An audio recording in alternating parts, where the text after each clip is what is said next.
Welcome everyone to our channel the arcane world.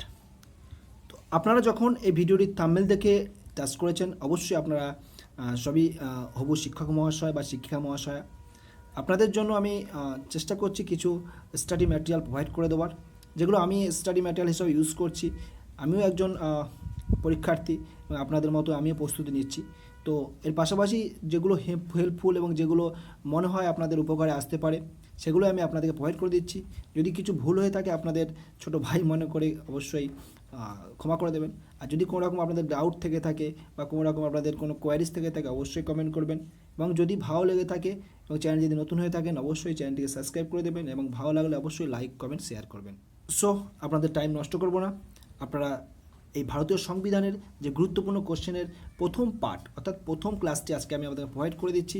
প্রথম ক্লাসে 50টি question অর্থাৎ 50 কোশ্চেন আমরা কভার করে দেবো এবং বাকি যে কোশ্চেনগুলো রয়েছে সেই কোশ্চেনগুলো নেক্সট পার্টে আমি কভার করে দেবো। আপনারা খাতায় সব নোট ডাউন করে নেন এবং যদি কোনো রকম কোনো কোশ্চেনে আপনাদের কনফিউশন থেকে থাকে আপনারা কমেন্ট করে জানাবেন। যদি ভুল হয়ে যায় বা কোনো মিস্টেক হয়ে যায় আমি সেটাকে আমি রিকারেকশন করে দেবো। আর যদি আপনাদের কোনো প্রশ্ন থেকে থাকে সেটা আপনারা কমেন্ট করে জানাবেন। আর এই প্রথম পার্টে 50টি কোশ্চেন কভার করে দিচ্ছি, দ্বিতীয় পার্টে বাকি যা কোশ্চেন রয়েছে কভার করে দেবো, গুরুত্বপূর্ণ কোশ্চেন যেগুলো খুবই important. Okay, so don't waste your time, let's start. ভারতীয় সংবিধানের যে ফার্স্ট যে পার্টটি আমি আপলোড করছি, সেই পার্টে আপনাদের যে গুরুত্বপূর্ণ কোশ্চেনগুলি প্রয়োজন আমি কোশ্চেনগুলো সম্পূর্ণ আপলোড করে দিচ্ছি, আপনারা খাতায় নোট ডাউন করে নেবেন। এবং যেটি বললাম প্রথম পার্টে আমি চেষ্টা করছি 50টি কোশ্চেন কভার করার এবং দ্বিতীয় পার্টে সমস্ত বাকি যা কোশ্চেন রয়েছে গুরুত্বপূর্ণ কোশ্চেন সেগুলো আপলোড করে দেবো। এই পার্টে আমি 50টি কোশ্চেন ইম্পর্টেন্ট কোশ্চেন আমি প্রোভাইড করে দিচ্ছি এবং পার্ট 2 এর মাধ্যমে কিন্তু বাকি কোশ্চেনগুলো কভার করে দেবো। ওকে, তো ভারতীয় সংবিধানের কত নম্বর ধারায় সংবিধানের সংশোধন পদ্ধতি সম্পর্কে বিস্তারিত আলোচনা করা আছে? তো এখানে যে সঠিক উত্তর যেটি হবে আমি সেটা মার্ক করে দিচ্ছি। সঠিক উত্তরটি বিয়ের দাগ 368 নম্বর ধারা। ওকে, 368 নম্বর ধারায় কিন্তু এটি সংশোধন পদ্ধতি সম্পর্কে বিস্তারিত আলোচনা করা রয়েছে। নেক্সট কোশ্চেন, রাজ্যপালের কার্যকাল কতদিন? রাজ্যপাল যিনি হন ওনার কার্যকাল কতদিন থাকে সেটি উল্লেখ করতে হবে। তো রাজ্যপাল যিনি হন ওনার কার্যকাল থাকে হচ্ছে 5 বছর। রাজ্যপালের কার্যকাল 5 বছর। ওকে, আপনারা কমেন্ট বক্সে জানাবেন যে আমাদের যে বিধানসভা রয়েছে বিধানসভার যিনি চেয়ারম্যান থাকেন ওনার মেয়াদ কত দিনের। ওকে, নেক্সট কোশ্চেন, ভারতীয় সংবিধান সংশোধনের কয়টি পদ্ধতি আছে সেগুলো লিখুন। ভারতীয় সংবিধান সংশোধনের কয়টি পদ্ধতি রয়েছে? ভারতীয় সংবিধান সংশোধনের যে পদ্ধতি রয়েছে 3টি। ওকে, নেক্সট কোশ্চেন, নির্বাচন কমিশনার দ্বারা নিযুক্ত হন, এই যে অপশানগুলি রয়েছে এর মধ্যে কোন যে নির্বাচন কমিশনার যিনি রয়েছেন এই নিচে যে সমস্ত পদগুলি রয়েছে এনাদের দ্বারা কার দ্বারা উনি নিযুক্ত হন? তো দেখবে এইখানে যেটা রয়েছে এখানে কিন্তু বেশিরভাগ আমাদের যা পদ রয়েছে আমাদের সব কিছু কিন্তু রাষ্ট্রপতি দ্বারা কিন্তু নিযুক্ত হন। তো এখানে নির্বাচন কমিশনার কিন্তু অবশ্যই রাষ্ট্রপতির দ্বারা নিযুক্ত হয়। ওকে, নেক্সট পাঁচের দাগে যে কোশ্চেনটি রয়েছে, সুপ্রিম কোর্টে কত ধরনের ফৌজদারি আপিল করা যায়? সুপ্রিম কোর্ট আর হাইকোর্ট। ওকে, তা সুপ্রিম কোর্ট ক ধরনের ফৌজদারি আপিল করা যায়? সুপ্রিম কোর্টের যে আপিল যেটা করা যায় আপিলটি করা যায় হচ্ছে 3 ধরনের। ওকে, 3 ধরনের কিন্তু সুপ্রিম কোর্টে ফৌজদারি আপিল করা যায়। আপনার কাছে অবশ্যই রিকোয়েস্ট করবো যদি আপনারা জেনে থাকেন অবশ্যই কমেন্ট বক্সে জানান যে ফৌজদারি যে আপিল 3 ধরনের রয়েছে তাদের 3টের নাম কি। ওকে, 6 দাগে যেটা রয়েছে, নির্বাচনী সংস্কার সম্পর্কে সুপ্রিম কোর্ট কত সালে এক ঐতিহাসিক রায় দিয়েছিলেন? সুপ্রিম কোর্ট যে ঐতিহাসিক রায় দিয়েছিলেন সেই রায়টি কত সালে দিয়েছিলেন? তো এটি সালটি মনে রাখবেন 2002 সাল। 2002 সালে এক ঐতিহাসিক রায় দিয়েছিলেন। ওকে, সংসদের স্থায়ী কক্ষ কোনটি? সংসদের স্থায়ী কক্ষ দেখেন যে কক্ষগুলো রয়েছে লোকসভা রয়েছে রাজ্যসভা রয়েছে, এর মধ্যে যে স্থায়ী কক্ষ যেটি রয়েছে এর মধ্যে স্থায়ী কক্ষ হচ্ছে রাজ্যসভা। ওকে, রাজ্যসভা এখানে কিন্তু স্থায়ী কক্ষ। নেক্সট কোশ্চেন, সংবিধানের প্রস্তাবনা বলতে বোঝায় সংবিধানের প্রস্তাবনার কি? ওকে, তো সংবিধানের প্রস্তাবনা বলতে এখানে যে অপশানগুলি রয়েছে অর্থাৎ যেটা আমরা প্রিএম্বল বলি, তো সেই সংবিধানের যে কনস্টিটিউশন যে প্রিএম্বল রয়েছে এটি বলতে এক কথায় কী বোঝায়? ওকে, তো এই যে সংবিধানের যেগুলো অপশান রয়েছে মধ্যে সংবিধানের বৈশিষ্ট্যাবলী, সংবিধানের পরিবর্তন নিয়মাবলী, সংবিধানের মুখবন্ধ, এগুলো যেগুলো রয়েছে না, এর মধ্যে যেটি রয়েছে সি এর দাগ হচ্ছে কিন্তু সঠিক উত্তর হবে। এটা আপনারা খাতায় নোট ডাউন করে নেবেন। সংবিধানের মুখবন্ধ বলা হয় সংবিধানের প্রস্তাবনাকে। ওকে, নেক্সট যেটি রয়েছে, ভারতীয় সংবিধান প্রস্তাবনার কয়টি অংশ? ভারতের যে সংবিধান রয়েছে সংবিধান প্রস্তাবনার অংশ দুটি। ওকে, ভারতের সংবিধান প্রস্তাবনার অংশ কয়টি? সংবিধান প্রস্তাবনার অংশ দুইটি। নেক্সট, সংবিধানের কত নম্বর ধারায় সুপ্রিম কোর্টকে নাগরিক অধিকারের রক্ষাকর্তা বলা হয়? নাগরিক অধিকারের রক্ষাকর্তা বলা হয় সুপ্রিম কোর্টকে কত নম্বর ধারায়? ওকে, এখানে সঠিক অ্যান্সার যেটি হবে, সঠিক অ্যান্সার 13 এ। ওকে, অর্থাৎ 13 মধ্যে যে 1 নম্বর ধারা রয়েছে সেই 13 একে সুপ্রিম কোর্টের নাগরিকদের যে অধিকার রয়েছে সেখানে উল্লেখ করা রয়েছে, সেই অধিকার, যে নাগরিকদের অধিকারের রক্ষাকর্তা বলা হয় সুপ্রিম কোর্ট। সেই কোন ধারাকে? সেই ধারাটি হচ্ছে 13(1) নম্বর ধারাকে বলা হয়। সংবিধানের কত নম্বর ধারায় তপশিলি উপজাতি ও তপশিলি জাতিদের জন্য বিশেষ ব্যবস্থা দেওয়া হয় বা দেওয়া হয়েছে? সংবিধানের কত নম্বর ধারায়? তো সংবিধানের যে আমাদের মৌলিক অধিকারগুলো রয়েছে, মৌলিক অধিকার এবং যে মৌলিক ডিপিএসপি যেটা রয়েছে এবং ফান্ডামেন্টাল রাইট যেখানে রয়েছে তার মধ্যে উল্লেখ রয়েছে, তার মধ্যে এখানে যেটা রয়েছে এখানে হচ্ছে আমাদের এর দাগ, অর্থাৎ 15 এবং 46, 15 নম্বর ধারায় এবং 46 নম্বর ধারায় কিন্তু তপশিলি জাতি এবং উপজাতি সম্পর্কে কিন্তু অগ্রাধিকার দেওয়া রয়েছে। ওকে, বিশেষ সুবিধা দেওয়া রয়েছে। ওকে, নেক্সট কোশ্চেন, ভারতীয় সংবিধানে উল্লেখিত ধর্মনিরপেক্ষ বলতে কী বোঝানো হয়েছে? যে ভারতীয় সংবিধান যেটি রয়েছে সেখানে ধর্মনিরপেক্ষ বলতে কী বোঝানো হয়েছে? দেখুন এখানে যে অপশনগুলো রয়েছে, রাষ্ট্র কোনো একটি ধর্মের প্রতি পক্ষপাতমূলক আচরণ করবে, রাষ্ট্র কোনো ধর্মের প্রতি পক্ষপাতমূলক আচরণ করবে না, রাষ্ট্রের একটি রাষ্ট্রীয় ধর্ম থাকবে, কোনোটি নয়। তো এখানে যে অপশানগুলি রয়েছে, এখানে যেগুলো রয়েছে এর মধ্যে বিয়ের দাগটি হচ্ছে কিন্তু সঠিক উত্তর, অর্থাৎ রাষ্ট্র কিন্তু কোনো রকমভাবে কোনো ধর্মের প্রতি পক্ষপাতমূলক আচরণ করবে না। ওকে, নেক্সট যে কোশ্চেনটি রয়েছে, অর্থাৎ সকল ধর্ম কিন্তু সমানভাবে দেখবে, আমাদের এটা কিন্তু ভারতের কনস্টিটিউশনে কিন্তু উল্লেখ করা রয়েছে। ভারতীয় পার্লামেন্টে কোন সভার ক্ষমতা বেশি? যে দুটি সভা রয়েছে, লোকসভা এবং রাজ্যসভা, এবং আমাদের যেমন যে রাষ্ট্রপতি রয়েছে, রাষ্ট্রপতির ওটাকে কিন্তু আমরা একটা কক্ষ ধরে নেওয়া হয়, কিন্তু আমাদের প্রধান কক্ষ হিসেবে ধরে কিন্তু আপার কক্ষ, লোয়ার কক্ষ। ওকে, তো এই যে লোকসভা এবং রাজ্যসভায় যে দুটি কক্ষ আছে, দুটো কক্ষের মধ্যে কোনটির ক্ষমতা সব থেকে বেশি? ওকে, তো দেখো এখানে যেটা রয়েছে লোকসভার যে ক্ষমতা, লোকসভার ক্ষমতা কিন্তু অনেকটা বেশি, কারণ কিছু কিছু বিল রয়েছে যেগুলো, বিশেষ করে অর্থ বিল যেমন রয়েছে, এরকমভাবে কিছু বিল রয়েছে যেগুলো কিন্তু লোকসভা সাইন না করলে কিন্তু সেগুলো পাস হয় না। ওকে, নেক্সট 14 দাগে, রাষ্ট্রপতিতান্ত্রিক সরকারে রাষ্ট্রপতি হলেন সংসদীয় ব্যবস্থার উপর নির্ভরশীল, বিচার ব্যবস্থার উপর নির্ভরশীল, মন্ত্রী পরিষদের সুপারিশ অনুযায়ী কাজ করতে পারে, অথবা সংসদীয় ব্যবস্থা থেকে স্বাধীন। তো এখানে যে সমস্ত অপশানগুলি দেওয়া রয়েছে, এই যে অপশানগুলি রয়েছে এর মধ্যে ডিএর দাগের যে অপশান রয়েছে সংসদীয় ব্যবস্থা থেকে স্বাধীন। রাষ্ট্রপতিতান্ত্রিক সরকারের রাষ্ট্রপতি হলেন সংসদীয় ব্যবস্থা থেকে স্বাধীন।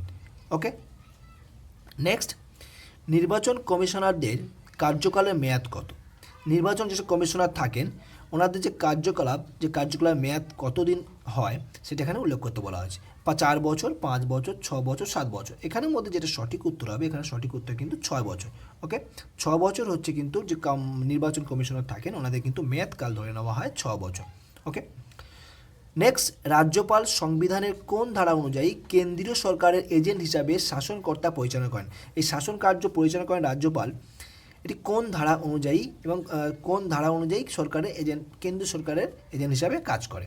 তো এখানে যে সমস্ত ধারাগুলি দেওয়া রয়েছে আমি সমস্ত ধারা আপনারা জানেন কম বেশি, এবং কোন ধারা কী কাজ আশা করি আপনারা পরীক্ষা প্রিপারেশন নিচ্ছেন আপনারা জানবেন। তো এখানে যে রয়েছে 16 দাগে 16D যেটা রয়েছে 356 নম্বর ধারায় কিন্তু এজেন্ট হিসাবে কাজ করে। রাষ্ট্রপতি পদত্যাগ করলে কার কাছে পদত্যাগপত্র প্রেরণ করবেন?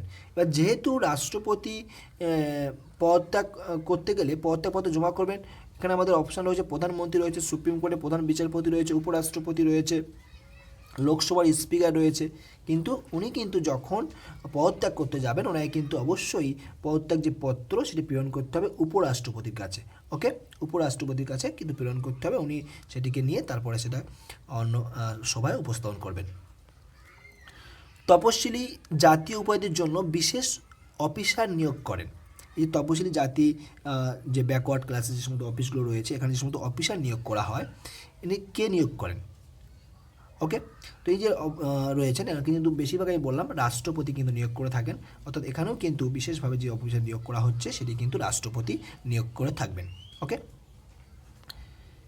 নেক্সট, ভারতীয় সংবিধান অনুযায়ী নিম্নলিখিত কোনটি একটি মৌলিক দায়িত্ব? তো মৌলিক দায়িত্ব যেটি রয়েছে আমাদের, মৌলিক দায়িত্বগুলি আপনারা একটু দেখে নেবেন ভালোভাবে। ওকে, এবং যদি প্রয়োজন হয় অবশ্যই বলবেন, আমি তাহলে সেটা প্রোভাইড করে দেবো। তো এখানে যে দায়িত্বগুলি রয়েছে এর মধ্যে মৌলিক দায়িত্ব কোনটি? অস্পৃশ্যতাকে উৎসাহ দেওয়া, উপাধি ব্যবহার না করা, দেশকে রক্ষা করা এবং প্রয়োজনে জাতির স্বার্থে কাজ করা, উপরে কোনোটি নয়। ওকে, এই 19-এর দাগে যেটি সি এর দাগ, অর্থাৎ দেশকে রক্ষা করা, অর্থাৎ দেশের প্রয়োজনীয় জাতির স্বার্থে কাজ করা, এটি কিন্তু হচ্ছে সংবিধানের মৌলিক দায়িত্ব। ওকে, আপনারা কমেন্ট করে জানাবেন আমাদের মৌলিক দায়িত্ব বা মৌলিক কর্তব্য কত নম্বর ধারায় রয়েছে। ওকে, সংবিধানে কত নম্বর ধারায় রয়েছে মৌলিক কর্তব্য? ভারতীয় সংবিধানে বর্তমানে কয়টি মৌলিক অধিকার উল্লেখ আছে? তো ভারতীয় সংবিধান যেটি রয়েছে সেখানে যে মৌলিক অধিকার রয়েছে অপশানগুলো এখানে দেখে নেবেন, 4টি, 5টি, 6টি, 7টি। তো এখানে যে কটা রয়েছে এই অপশানগুলির মধ্যে আমাদের 6টি, অর্থাৎ ভারতের সংবিধানের যে মৌলিক অধিকার রয়েছে, মৌলিক অধিকার কটি রয়েছে? মৌলিক অধিকার 6টি রয়েছে। সুপ্রিম কোর্টের প্রধান বিচারপতিরা কত বছর বয়স পর্যন্ত বহাল থাকেন? অর্থাৎ সুপ্রিম কোর্টের বিচারপতিরা কত বছর বয়স পর্যন্ত ওনারা বিচার করতে পারেন বা বিচার ব্যবস্থার মধ্যে থাকতে পারেন? ওনারা এখানে যে বয়সগুলো রয়েছে 65। ওকে, আপনারা কমেন্ট করে জানাবেন যে হাইকোর্টের বিচারপতিরা কত বছর বয়স পর্যন্ত বহাল থাকতে পারবেন। ভারত একটি সার্বভৌম রাষ্ট্র বলতে বোঝায় কি বোঝায়? 4টে অপশান রয়েছে। ভারত কোনো বিদেশি রাষ্ট্রের অধীন নয়, ভারত কোনো বিদেশি রাষ্ট্রের অধীন, ভারত কোনো দেশের নির্দেশ মানতে বাধ্য, যে কোনো দেশ হতে পারে, আর নিচে উপরে কোনোটি সঠিক নয়। তো এখানে যে অপশানগুলো রয়েছে এখানে এর দাগে যেটি রয়েছে ভারত অর্থাৎ একটি স্বতন্ত্র দেশ। ওকে, সার্বভৌম মানে স্বতন্ত্র, তো এই সবরেনিটির মাধ্যমে কিন্তু এটাই বোঝানো হচ্ছে ভারত কারোর অধীনত্ব নয়, নিজেই কিন্তু নিজের সব কিছু রয়েছে। লোকসভা ও রাজ্যসভার মধ্যে যোগ্যতাগত ক্ষেত্রে কী পার্থক্য রয়েছে?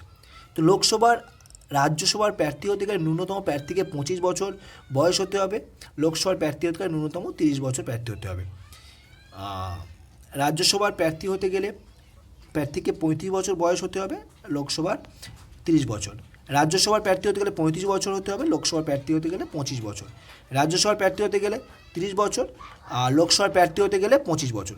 তো এখানে যে অপশানগুলি রয়েছে এই অপশানগুলির মধ্যে ডি এর দাগ যেটি রয়েছে, অর্থাৎ রাজ্যসভার প্রার্থী হতে গেলে যে মিনিমাম বয়স যেটি হবে 30 বছর লাগবে, এবং লোকসভার বয়স হতে হবে 25 বছর। ওকে, নেক্সট 24 দাগে যেটা রয়েছে রাজনৈতিক স্বাধীনতা বলতে বোঝায়। রাজনৈতিক স্বাধীনতা কি?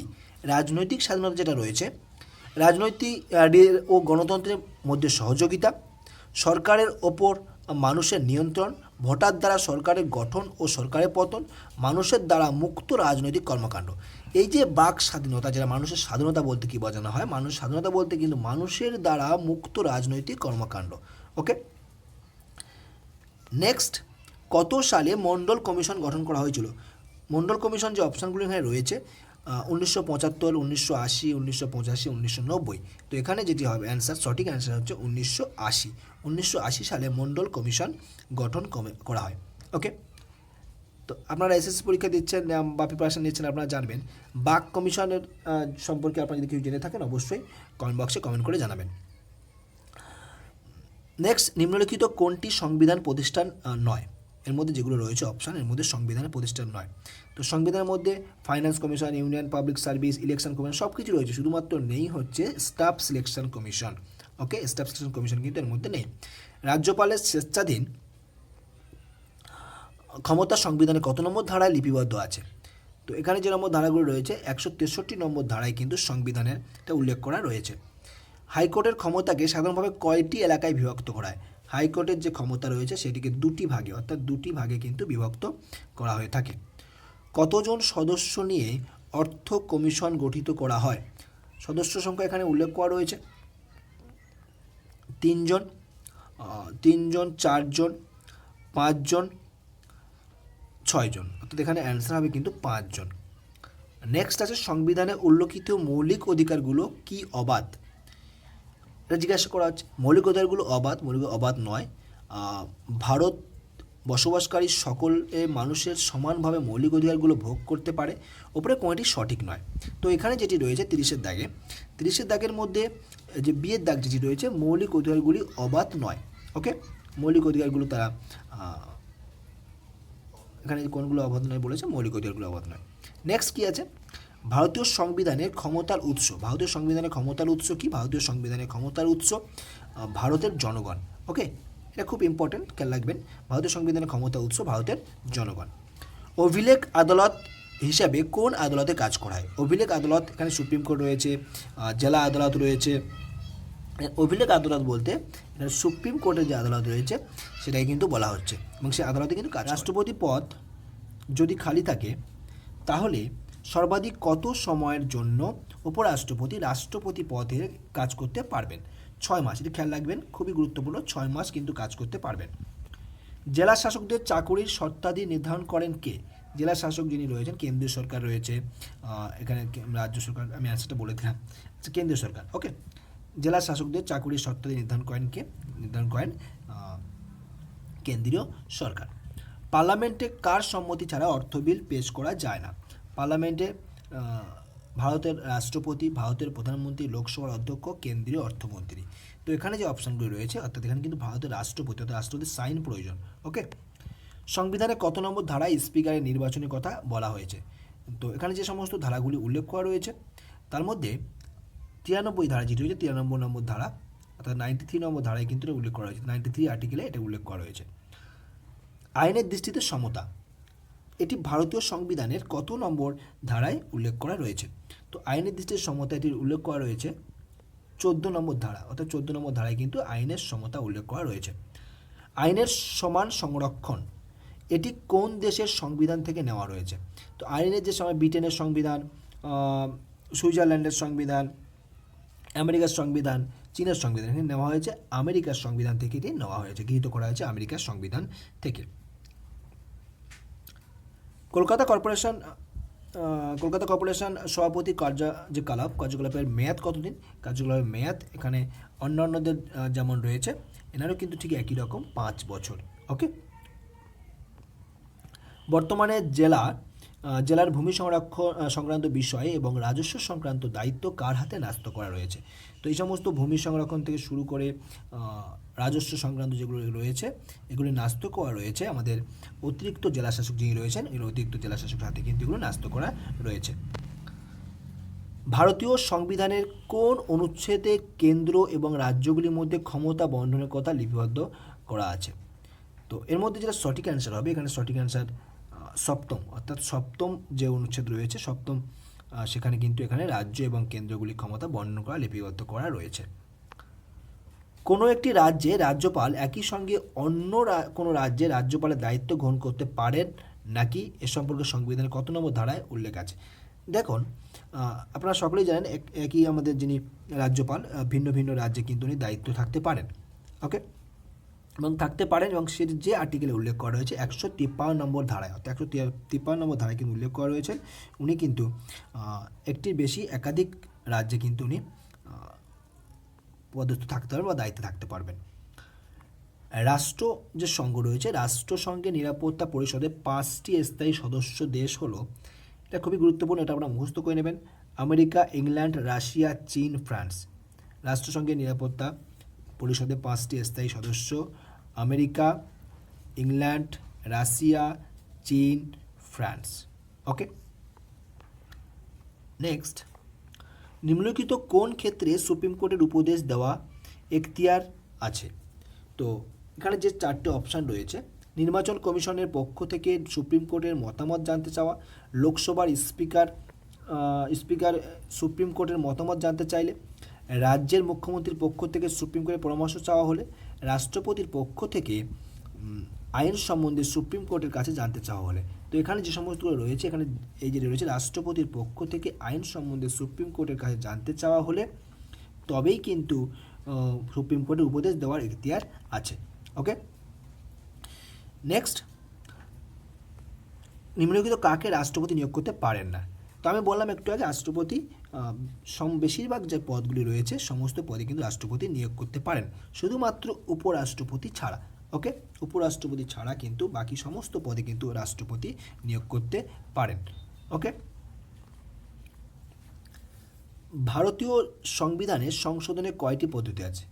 ভারতীয় সংবিধানের যে সংশোধন পদ্ধতি সেটি হচ্ছে 3টি। রিপিট হয়ে গেল হয়তো কোশ্চেনটা, যদি রিপিট হয়ে যায় আপনারা বলবেন একটু অবশ্যই কমেন্ট করে। ভারতীয় সংবিধানের প্রস্তাবনায় সমাজতন্ত্র বলতে বোঝায়, সমাজতন্ত্র যে নীতিগুলো রয়েছে, সমাজতন্ত্র বলতে কী বোঝানো হয়েছে? সমাজতন্ত্র বলতে বৈজ্ঞানিক সমাজতন্ত্র, ব্যক্তিগত রাষ্ট্রীয় উদ্যোগের মাধ্যমে মিশ্র অর্থনীতি গড়ে তোলা এবং উন্নয়নের সঙ্গে ন্যায় বিচারের ধারণাকে সংযুক্ত করা। এটাই কিন্তু সঠিক অ্যান্সার, এটা তবে খেয়াল রাখবেন। ব্যক্তিগত ও রাষ্ট্রীয় উদ্যোগের মাধ্যমে মিশ্র অর্থনীতি গড়ে তোলা এবং উন্নয়নের সঙ্গে ন্যায় বিচারের ধারণাকে সংযুক্ত করা, এটি হচ্ছে ভারতীয় সংবিধানের প্রস্তাবনা সমাজতন্ত্র। ওকে, নেক্সট কোশ্চেন দেখুন, কাকে খুদে জেলাশাসক বলা হয়? মহকুমা শাসককে বলা হয় খুদে জেলাশাসক। মনে রাখবেন, মহকুমা শাসককে বলা হয় খুদে জেলা শাসক। ভারতীয় সংবিধান প্রদত্ত স্বাধীনতার অধিকার সংবিধানে কত নম্বর ধারায় উল্লেখ আছে? তো আপনাদেরকে একটা রিকোয়েস্ট করবো, আপনারা সংবিধানের যে ধারাগুলো, মৌলিক অধিকার এবং মৌলিক কর্তব্য যেগুলো রয়েছে সেগুলো আপনারা অবশ্যই ভালো করে নেবেন। ওকে, 19 নম্বর ধারায় কিন্তু উল্লেখ করা হয়েছে সংবিধানের স্বাধীনতার অধিকার। ভারতীয় সংবিধানে কোন ধারায় রাষ্ট্রপতি দেশের সর্বোচ্চ শাসক হিসাবে নিযুক্ত হতে পারেন? ওকে, সর্বোচ্চ শাসক হিসাবে নিযুক্ত হতে পারেন 53(1) নম্বর ধারায়, 53(1) নম্বর ধারায় তিনি নিযুক্ত হতে পারেন। ওকে, তো এই ছিল আজকের 50 কোশ্চেন। তো যদি আপনাদের হেল্পফুল মনে হয়ে থাকে এবং যদি পরবর্তী ভিডিও আপনারা চেয়ে থাকেন, অবশ্যই আপনারা কমেন্ট করে জানাবেন। আর 51 নম্বর যে কোশ্চেনটা আপনারা দেখতে পাচ্ছেন, এই কোশ্চেনের সঠিক অ্যান্সার কী হবে সেটা আপনারা কমেন্ট বক্সে জানিয়ে যাবেন। এটি থাকলো আজকের এক্সট্রা কোশ্চেন। সংবিধানে কত নম্বর ধারায় সংবিধান সংশোধন পদ্ধতি সম্পর্কে বিস্তারিত আলোচনা করা হয়? 1, 368 নম্বর ধারা, 2, 388 নম্বর ধারা, 4, 378 নম্বর ধারা, 390 নম্বর ধারা। এই যে 4টে অপশান আছে, আমি অপশান হয়তো একটু উল্টোপাল্টা বলে ফেললাম। যাও, এই যে 4টে অপশান রয়েছে, আপনারা এর মধ্যে যে সঠিক অ্যান্সার যেটি হবে সেটি আপনারা কমেন্ট করে জানাবেন, তাহলে পরবর্তী ভিডিওতে আপনাদের নামটি কিন্তু উল্লেখ করা হবে। ওকে, আর এই ধরনের অথেন্টিক ভিডিও পাওয়ার জন্য অবশ্যই চ্যানেলটিকে সাবস্ক্রাইব করে রাখবেন। আমাদের কিন্তু ক্লাস সমস্ত স্কুলের ইংলিশ রিলেটেড সমস্ত ক্লাস কিন্তু প্রোভাইড করা হয়। এর পাশাপাশি এসএলএসটির যে সমস্ত গুরুত্বপূর্ণ কোশ্চেনগুলো রয়েছে সেগুলো আমরা অবশ্যই প্রোভাইড করব। আপনারা যদি পজিটিভ রেসপন্স পাই আমরা কিন্তু অবশ্যই সেগুলো প্রোভাইড করে দেবো।